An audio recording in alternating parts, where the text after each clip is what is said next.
This is Forensic Talk with Jim Campbell, nationally syndicated on the Biz Talk Radio Network. The once iconic establishment figure and first foreign-born chairman of the prestigious McKinsey and Company, Rajat Gupta, just out of jail for insider trading in one of the biggest scandals in Wall Street history, and then also getting out of prison for one of the biggest corporate scandals in history. Enron, former CEO Jeffrey Skilling reemerges from prisons. Get updates on both stories from the journalists who investigated that insider trading scandal tonight. On Forensic Talk with Jim Campbell, Anita Raghavan, born in Malaysia, came to the U.S. in 1970, spent 18 years at the Wall Street Journal, winning the Overseas Press Club Award and the New York Press Club Award. Currently giving ethics and journalism lectures. She was a 2018 day ethics speaker at Cornell, recently the John J. Curran Journalism Lecture at Bard College. She's given endowed talks at NYU, Michigan State, among others. And her renowned book, The Billionaire's Apprentice, The Rise of the Indian-American Elite and the Fall of the Galleon Hedge Fund. It was shortlisted for the coveted Business Book of the Year award, and her recent article on Rajat Gupta's post-prison life appeared in Vanity Fair's The Hive, entitled Greed, I Have Never Had That. Rajat Gupta, Wall Street scammer, returns to drop dimes on Goldman, Preet, and former homie Raj Rajaratnam. What an unbelievable headline is that. That's great. Welcome back, old friend Anita. How are you? I'm well. Thank you for having me, Jim. It's great to be on the show. I don't want to say that ethics and journalism are oxymorons now, right? No, of course not. Of course not. We are absolutely ethical, and there's no fake news. No. Okay. No fake news. Let's not perpetuate that bit of fakery. No, there's our few people left that, such as yourself, that do it honestly. Let's talk now. Refresh everybody first the Rajat Gupta backstory. We got McKinsey to Wall Street to prison, and give us the backstory. Sure. Rajat Gupta was born in India. He was orphaned at the age of 19. He got himself a scholarship to go to Harvard Business School, and there, with the help of an influential professor, landed a job at McKinsey in the early 1970s when, if you can believe it, back then, salaries at McKinsey were actually higher than the investment banks. So if you added in the bonuses from the investment banks, it all sort of washed out. And Gupta climbed the ranks of McKinsey, and in 1994 was elected managing director of the storied consulting firm that was, of course, founded by Marvin Bower. And he became not just the one-time CEO of McKinsey, but he was elected 3 times. And he grew the firm, he grew its revenues, its clients, and he also became a philanthropic figure. He was involved as an advisor to the Gates Foundation. He was often seen at Davos. He did a lot of good in India, working with the Public Health Foundation, starting that effort. That was his effort, and also the Indian School of Business, which he founded, so that many Indian women and men like himself could avail themselves of a world-class education.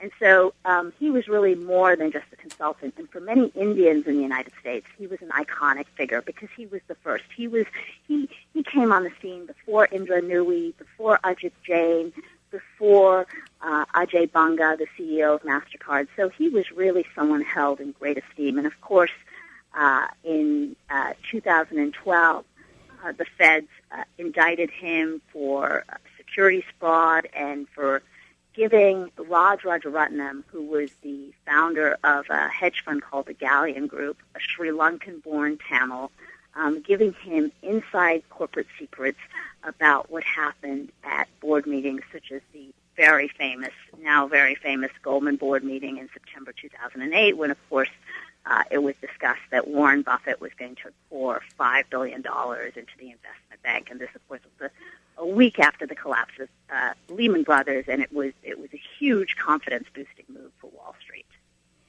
And to review that, from my understanding, he left the board meeting, made a 35-second phone call. It was 5 minutes before the market closed, and he bet $35 billion on Goldman Sachs stock. And this looks like such classic insider trading, but Gupta has never really admitted that, right? That's right. He's been, to this day, when I interviewed him last week, he maintained his innocence, even though a jury has convicted him. The appeals court would not reverse the decision in the Gupta case. But he said, I never did it. I don't even know whether I spoke to Rajaratnam that day. I came out of a board meeting, and as many busy executives do, I went through my call list. I asked my secretary, has Raj sent the paperwork on the Voyager Fund? And for those of you who don't know it, the Voyager Fund was this investment that Gupta had invested in with Raj, and he believed that money had gone to zero, and he was chasing Raj, he claims, during this time period for that money. And so when she said, no, he hasn't delivered the paperwork, he called Rajaratnam, and but again, he's very vague about whether he even spoke to him. And what is interesting is this, of course, contradicts the testimony that was presented in court by Rajaratnam's executive assistant, Karen Eisenberg, who said that someone called at that time, and it was someone on one of Rajaratnam's most important callers list, and Rajat Gupta was on that list. She doesn't know exactly who it was, but it was someone on that list. And I mean, you think is there any chance that it's true that he would come out of a Goldman meeting that quickly, go right to calling Raj, and that Raj may have sucked it out of him in Raj's inimitable style? Yeah, I think we're both journalists, and that's sort of what we do for a living, right? We try and get people to get on the phone with us and lure them into a conversation and lure them into confirming something. And I think it's quite common for someone to get out of a board meeting and make calls. And I think it is quite possible that Gupta was elated after this news that he had heard at the Goldman board meeting. It was a real turning point in the financial crisis, and Rajaratnam may have picked up on that. And my sense is that prosecutors actually thought that this was a defense that Gupta and his lawyers, might present, and they were fully prepared for it, which is why there's another incident that he was charged with, and this is, of course, that Goldman was going to lose money in the fourth quarter, and he was charged with giving that information to Rajaratnam. And also with telling them that they might buy a commercial bank, which would have been big news too. Right, but Rajaratnam didn't trade on that, and he did trade on the earnings thing, you're saying. Right, yeah. But he did trade on the earnings news, and just like he bought $35 million of stock after the Buffett news. Okay, tell us why he spoke to you and why he seems to be. Your article does not show much remorse coming out of his lips. That's right. I think he really felt he had never had a chance to tell his side of the story. One of his biggest regrets, he said in the book, he's out there now promoting a book. It's called Mind Without Fear. He said one of the biggest regrets that he had was that he did not take the stand. And so I think he sat down because it was an opportunity to tell his story. I'm not sure he would have been believed had he taken the stand. He's a very unemotional gentleman. He's sort of devoid of self-awareness, and I think he would have actually hurt himself by taking the stand. But certainly from his perspective, he feels that is one thing that he could have done to change his story. Did he must be surprised by the headline on your story, I assume. I think he starts his book by saying, you may know of me, I was the chairman of McKinsey, I was the, convicted felon. I think so much has been, hurled at him over the past several years that nothing really surprises him anymore. I mean, if you think about it, for someone of his stature, the actual act of being charged, then convicted, and then finally going to prison must have been a huge trauma. And so I think he's sort of become inured to it a bit. Do you think, we're talking gold-plated brands, McKinsey and Goldman. And Procter & Gamble. And Procter, yeah, so he has no shame or anything for that? In fact, you tell that he thinks Goldman let him hang out to dry. Yeah, I think he very much feels that. And it was funny at one point in our interview, I asked him, I said, one could make the argument that you betrayed Goldman because you were paid to keep Goldman's confidences. And he, I think in an unguarded moment, let on that Goldman didn't pay him in the end. He had about $2 million in vested stock awards, and this is the amount at the time of award. So it's probably a lot more today. Right. That he had kept at Goldman, and it was taken. And I thought that was interesting that he went so far as to point that out to me. But at the same time, they paid $42 million of his legal fees, I think you say. That's right. Right. That was as part of their directors and officers liability insurance. They paid $42 million of his legal fees. But he was quick to point out to me that and he notes this even in the book, that he had to pick up as part of the restitution that Judge Rakoff, who was the judge in the case, ordered.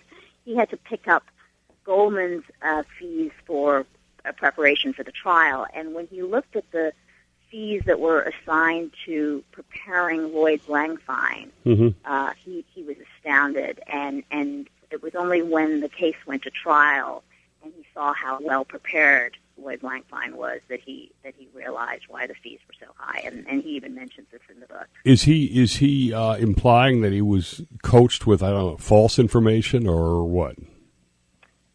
No, I think he was just trying to paint a picture of all these different constituencies that were geared up to make sure that he was convicted. All right, I want to talk a little bit about Devon's now. It's a correctional facility he was in Massachusetts. It's the same facility with Raj Rajaratnam, and they hung out a little bit, and he might have forgiven Raj. Or to me, the person he should be most upset with, to me, is Rajaratnam. Exactly, and he meets Rajaratnam when he's moved into he was put in the camp part of Fort Devens, which is a lighter security facility, and at the end he's moved to the main prison facility, and he runs into Rajaratnam one day, and they have a chat, and he says to Rajaratnam, "You're the reason I'm in here," and Raj, he said, at least that's what he told me, didn't say anything, and he says in his book that Raj was not the kind of man who would say I'm sorry. And they take a walk and they talk about the case, and after that chat that they had, Gupta decides that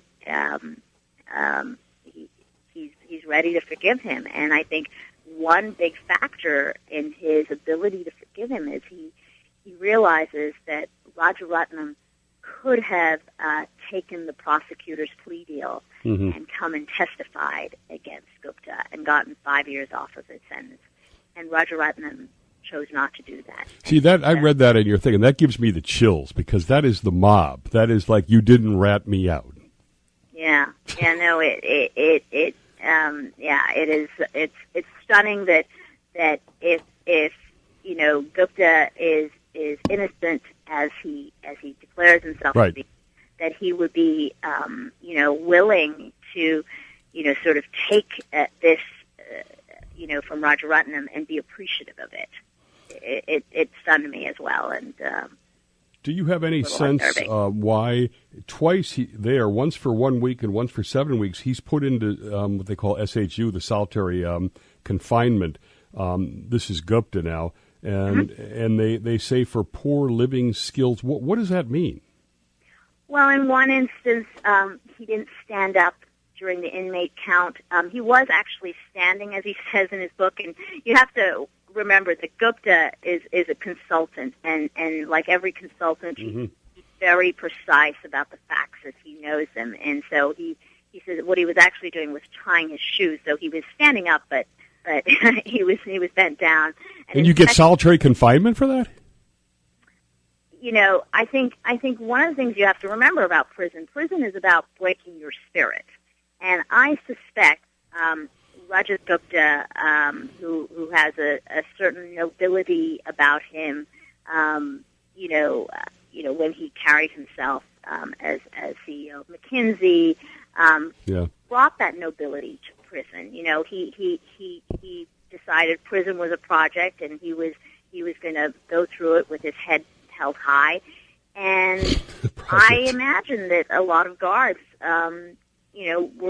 were unhappy with that, and so it was a way, I think, to break his spirit. And he talks about that in the book. How they tried to break him, and how he would find solace in his Hindu scriptures and in books, and then the second time he was put in solitary was because he took a folded towel to use as a pillow. He had a bad back, and wow, these aren't big crimes. No, these aren't big crimes, but I think that is part of the prison process. One of the things he told me is that in his first year after coming out of Fort Devens, he had to just reacclimate himself to the world, because remember, this was someone who was going at 150 miles an hour. He was on his BlackBerry all the time. He was on the phone. And in prison, you have none of that. You have your registered email communicators. Those are the people you can communicate with. You can't sit on your BlackBerry all day. I remember when I was emailing with Jeff Skilling, when he was at prison, and I emailed with him while I was writing the book, because he was very instructive in the history of McKinsey. He's a wonderful writer, and Jeff, would often say to me, "I only have, half an hour on email." There was a computer room, and he was only allowed half an hour, as was everything. So. Do you think that? What do you think? What is the latest you hear on Rajaratnam, and then we'll come back to Raj in the second segment. Gupta talks a bit about this. Rajaratnam, as we know, when he went into prison, was severely diabetic, and he's not very well. There was, even some talk at the time that he went to prison as to whether he would end up dying in prison. And if that's true, why he gave himself a death sentence and by not cooperating at all, right? That's right. But I think Rajaratnam, believed in his own innocence, and so how could that be possible? Everything he did was insider trading. I know, but he too has clogged up the court system with appeals, and I think what's interesting with both men, they're so passionate that they didn't do anything wrong. And if Rajaratnam had cooperated, of course, with Gupta, that would be an admission that he too was complicit in the crime. Where is just that incredible arrogance and sort of denial is, on the other hand, what made them successful on the as well. Is that why? I mean, Milken's sort of like this too, right? They never really express a lot of remorse. That's right, and perhaps it's that conviction, that believing in yourself, that propels you to great heights. Because of course, remember in Gupta's case, and he talks a bit about this in the book, when he first started at McKinsey, and even when he joined HBS. While he was very good at the work, because he had grown up through the Indian educational system, he was reticent, and his climb to being partner at McKinsey took a little longer than the rest of his peer group. So it is an astonishing story of how he came from India at that time and managed to elevate himself to the heights that he did. All right, we'll be right back with the next segment of Forensic Talk with Jim Campbell with Anita Raghavan. More on the Rajat Gupta story. We're back with Anita Raghavan, author of The Billionaire's Apprentice, The Rise of the Indian American Elite, and The Fall of the Galleon Hedge Fund.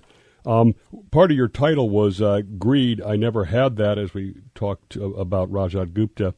And your book is entitled The Apprentice The Billionaire's Apprentice which, when applied to Mr. Gupta, would imply that you assume there was some greed or whatever. Is he in touch with his own feelings, and do you buy that? I don't feel he's in touch with his own feelings, but one of the things he said to me during the interview is that what really stuck in his craw about my book was the suggestion that he did what he did because of greed. He said, we've always lived below our means. We're quite fine, and we're even okay today. But I don't think that necessarily negates, the idea that he may have participated with Rajaratnam because he was greedy. He had stepped off the CEO chair at McKinsey, and he had enough money. He could have retired happily, as we discussed during my interview with him. But he chose to look at other ventures. He chose to seek employment at KKR, and he actually disputes this figure that was bandied about in court, that he was getting paid $5 million to work for KKR. He said it was less than $1 million, but whatever the number was, is at 50-something, when he retired from McKinsey, he didn't think it was enough. He wanted more. And if it wasn't greedy in monetary terms, maybe he was greedy for being able to do more philanthropically. It's interesting.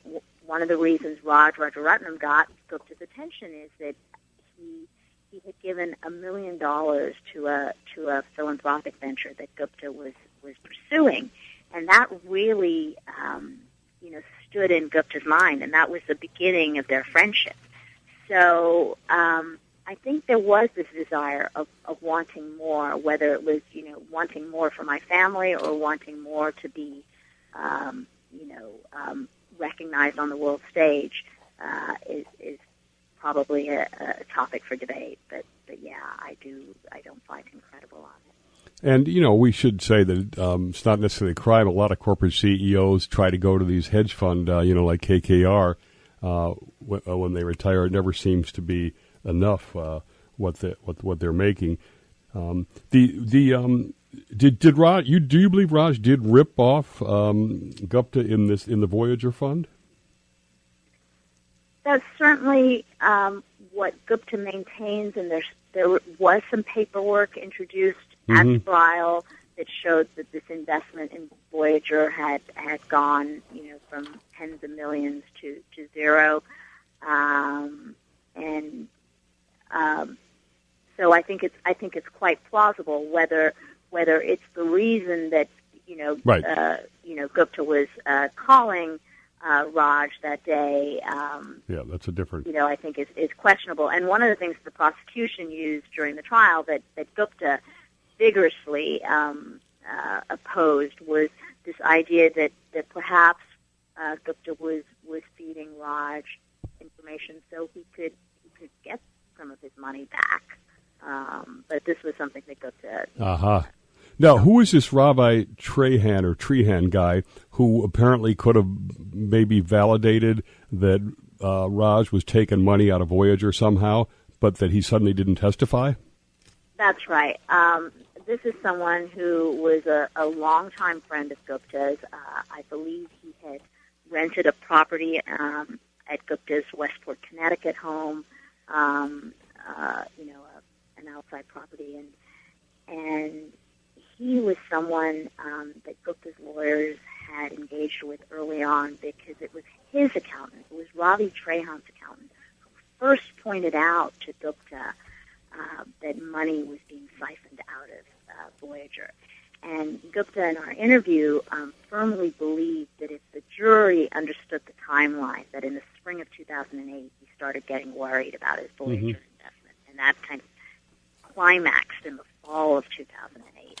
They would have been persuaded that the call on September the 23rd, which is the day the Buffett investment was approved by Goldman, that call, they would have been convinced, was about his money, about his Voyager money. And Gupta feels very strongly that in some way the feds got to Trahan, stopped him from testifying, and I have tried over the years very unsuccessfully to reach Trahan or his lawyers, to no avail. But I did speak to Reed Brodsky, who's now a lawyer at Gibson Dunn and was a prosecutor in the Gupta trial. And what did he say? And he said if Gupta believes that we got to Trahan, he's delusional. As he pointed out, Gupta and his lawyers could have subpoenaed Trahan if they wanted to. Do you the name of his book is Mind Without Fear? What is that another sort of arrogant thing that basically no one broke me? No, that is actually a saying from Rabindranath Tagore, a great Indian poet, and so I think it's the way he approached going to prison. And the first couple lines of this Tagore poem is where the mind is without fear and the head is held high, where knowledge is free, where the world has not been broken up into fragments by narrow domestic walls, where words come out from the depth of truth, where the tireless striving stretches its arms around perfection. It's and it goes on like that. Into that heaven of freedom, my father hit my. Did you do that from memory? Let my country awake. Yes. Wow. Okay. It's a poem that's synonymous with Indian independence. And one of the things that Gupta does in the book is he often compares his own imprisonment with his father's incarceration during the time of the British. You quote him as saying he remembers his time in prison quite fondly. That's right. Can that be true? What? Well, again, I think it was this idea of going into prison with the same nobility of spirit that he took to, being a consultant. And, when you look at photos of Gupta from his time as a consultant, he had a sort of a distinguished air about him. Mm-hmm. He may have been as petty and grubbing as the rest of them, but he had a nobility about him, and I think he tried to bring that to prison. And he talks about his time in prison as, hard, but also he's very grateful to some of the friendships he made, the people who looked out for him. He had a book group there. He used to play Scrabble and chess with various inmates. I think after his start, which I think was a little rough for him. He was in a cell with a gentleman who was quite large and muscular and had a shaved head and tattooed, and Rajat Gupta wanted to sleep on the lower bunk because of his back, and that was not possible. But I think after that rough start, he managed to make a few friends and acclimated himself in an odd sort of way to prison life. He found the monastic way of living, the way you could get pleasure out of simple things, as something quite grounding. So he's obviously a great consultant. He comes out. He helps convicts. You talk about writing letters, family visits, even with business plans. Does he come out of this with some sort of mission that he wants to help on criminal justice reform or anything? Does anything positive come out of it? Yes. Very predictably, he thinks the justice system is broken and badly broken, as he told me.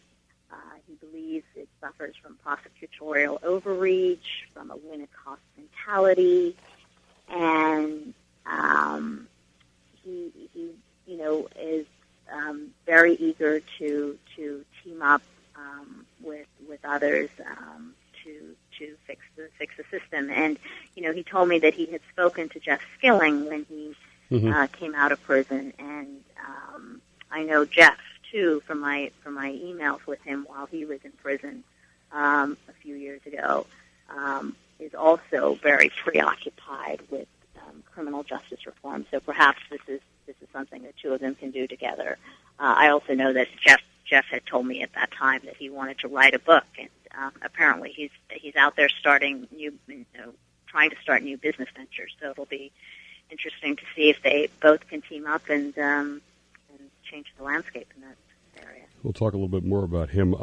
He also targeted Preet Bharara, called him a self-hating Indian and going after easy pickings versus the mortgage crisis, et cetera. What do you think about going after Preet?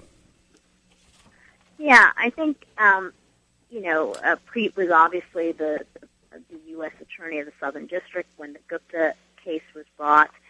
And I think it was actually Preet who said he was irritated by the controversy about him being a self-hating Indian. But certainly Gupta was no fan of Preet's. And if you remember, Gupta was actually had to surrender himself on Diwali, which is the Indian Festival of Lights, and it was quite a controversial act, if you will, on Preet's part. And Gupta told me when we talked a few weeks ago, he said, I don't believe Preet when he says that he didn't know it was Diwali, and that was Preet's claim that he didn't realize he was having Gupta surrender on Diwali.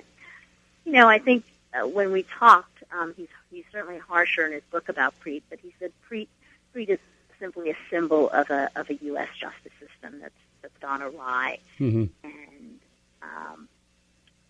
I think he feels that Preet marshaled the resources of the U.S. Attorney's Office to bring this case because he had such little success in prosecuting the top executives who were, had some hand in the financial crisis. And I agree with that.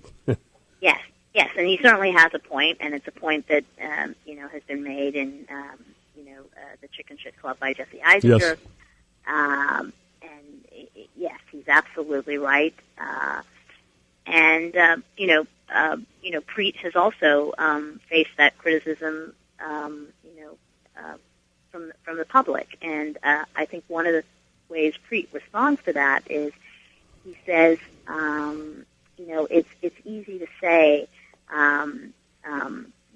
bring a case against the CEO of an investment bank that did a lot of subprime loans, but to bring those cases, you really have to connect the dots to the CEOs. And I think it's all forgotten now, but very early on in the financial crisis, the Brooklyn DA's office tried to, they did charge a couple of Bear Stearns executives. Yeah. And, of course, those cases fell apart. So it just shows you the high hurdle that prosecutors face. The what is his sense of your book overall? He didn't speak to it except to say that he was he disagreed with this idea that he was motivated by greed. Right. And he even pointed to an excerpt that I took from a talk that he gave at Columbia University around 2003, and this was just before he became friends with Rajaratnam. And he spoke about the allure of money, and the more you have, the more you want big houses and boats. And he took me to task for taking that speech out of context.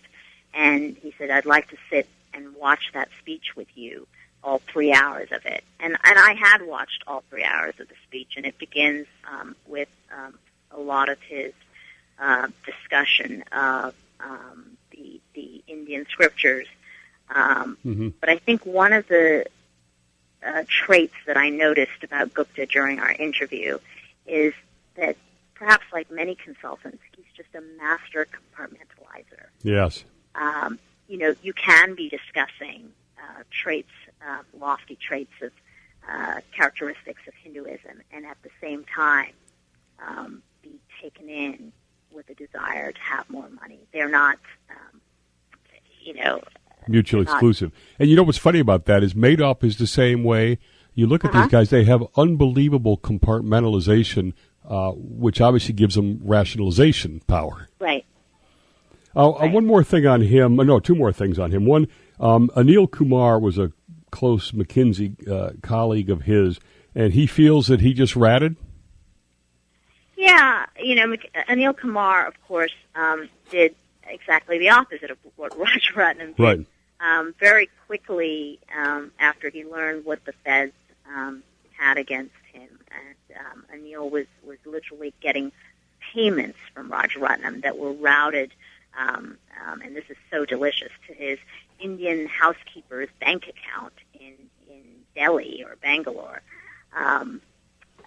Whereas Gupta never got any payments. Once Kumar realized the dimensions of the government's case, he decided to plead guilty and certainly was a star witness in the Rajaratnam trial, and also was a witness in the Gupta trial. And Gupta has, this description of his wife's disgust when Anil Kumar walks into the courtroom with his head, lowered, and the issue for Gupta with Kumar's testimony is that it dated the dissatisfaction with the Voyager investment. It dated it later than it actually was, according to Gupta. So he was very unhappy with Kumar, who was obviously a very close associate, and one would actually say that Gupta was Kumar's champion. Kumar would not have been what he was at McKinsey had it not been for Gupta. So Gupta felt very betrayed by Kumar. Sounds like a betrayal almost. If you can do it in about 40 seconds, he talks about Gates, Milken, and these guys. Does he have this delusion that all these guys are still going to want to come back and associate, et cetera? Yes, I mean, he said, I'm sure Bill Gates, would want me to be an advisor. The question I have to decide is whether I want to be in it, 100%, because that's what Bill Gates would want. And with Milken, he talked about this conversation they had. He made it sound like it was a very expansive conversation about what he could do for the Milken Foundation. Milken's folks came back and said it was a 10-minute conversation in the hallway. So I'll leave it to the reader to decide who's telling the truth. All right, our final segment, we'll look at the bad boy of Enron, who just got out as well. Back with our final segment, Anita Raghavan, financial investigative journalist. Okay, like Rajat Gupta, Skilling, also a McKinsey guy, also brilliant, but also not showing not much remorse. He's out of jail. What's going on with him? Well, Rajat Gupta told me during our interview that he had spoken to him. Skilling obviously has had a couple personal tragedies. His father had died while he was in jail. His son. Yeah. But apparently he's looking at starting some businesses. And I had, just by way of background, I had emailed quite extensively with Jeff Skilling while he was in prison back in 2013 for my book. He was a facile writer. He was very good at explaining McKinsey, and of course, remember he was at McKinsey in the 80s when Gupta was climbing up the ranks, and I really used Jeff as a vehicle to tell the story of the more recent history of McKinsey. And one of the things he told me at that time is that he wants to write a book, and like Rajat Gupta, he's also very preoccupied with this idea of criminal justice reform. One of the reasons he spoke to me, he said, is that from his experience, Rajat Gupta was one of the finest individuals he had worked with at McKinsey.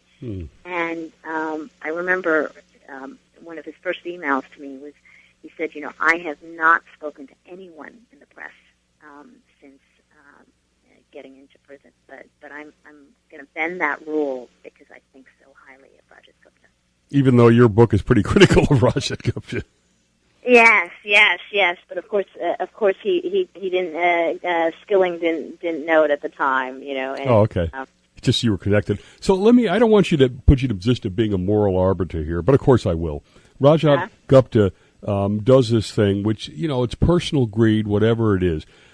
Skilling is doing accounting irregularities, huge financial fraud. 4,000 Enron employees lose their livelihoods, a lot of their 401ks as well. 85,000 Arthur Anderson tax and audit guys, lose their job. Is there a magnitude of badness that goes with Skilling versus Gupta, or you're not going to step on that? Well, I'm going to answer it this way. I think what Gupta did is often diminished in the eyes of the public, but it wasn't diminished by Judge Rakoff, who oversaw the trial. Mm-hmm. And he actually came down pretty hard on Gupta. And the reason is that Gupta was a representative he was a director on all these boards. Yeah. He was being paid by all these boards to keep their confidences. He had a fiduciary duty to these companies. Mm-hmm. And if you had every board member in America, leaking information, imagine what it would do to the way our capital markets are viewed. One of the reasons the U.S. Is the envy of the world when it comes to its stock markets and its bond markets is that there's a general sense that it's an even playing field. Yeah. That's not the case in a lot of other countries. And so, you're absolutely right. Skilling's crime had sort of a far greater radius of devastation, if you will, Mm-hmm. Enron employees who had banked on stock and, were brought to nothing. Arthur Anderson, went out of business essentially. But I think you can't underestimate the importance of Gupta's crime either. Okay. I just think it's important, I think, that Skilling was doing fraud in a corporation. And I don't think anybody would ever say Gupta would do anything fraudulent at McKinsey when he was working there. But obviously you can't justify what he did. I've also been told from people, somebody that was in his class at Harvard, that Skilling is a pathological liar. Have you heard that? Right. Yeah, I couldn't speak to that, obviously. Right. But sure, I mean, a fraud at a corporation is of a much greater magnitude. But remember, Skilling also spent a lot more time in prison. And yes. And I imagine that, I think ultimately Gupta spent about 19 months. Skilling has been in prison for a decade. Yes. And yes. Again, if we talk about the trauma of prison, I would think you can recover after 19 months. After a decade, you have to believe that you become pretty bitter about life. And you've lost your son. Yes.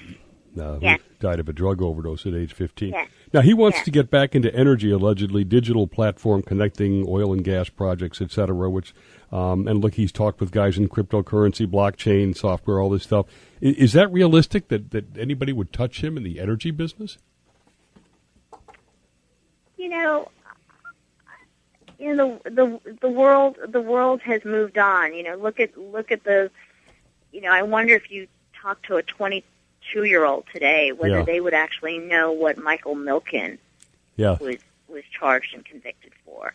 And I think we live in a world where memories and attention spans are so short that, yes, I think it's possible. And maybe both these guys deserve a second chance in your mind? Absolutely. One thing that we can say about both of them, unlike an Anil Kumar, for instance, is they did the time. They, Gupta actually went to prison. Don't you think it would be a little nicer, Anita, though, if they were genuinely remorseful, which is how you turn your life around anyway when something like this happens? Unless you so passionately, I think for Gupta now to have gone through the legal process as he did, he didn't just go to the appeals court once; he went twice. He asked the Supreme Court to take up his case. To turn around today and say, guys, actually, I did do it, and I feel terrible. It was Mm-hmm. It was a mistake on my part. I think that would be challenging for him, and he even has a hard time, and I've seen him acknowledge it, but he has a hard time even acknowledging that that Goldman board conversation that you talked about, where Goldman was discussing buying a commercial bank, and he says to Rajaratnam, that was a divided discussion. He cannot bring himself, though he finally does, to acknowledge that is a mistake, and that is so clearly a mistake if you're a board member to be divulging that kind of information. It's an Only we as journalists had board member sources like that.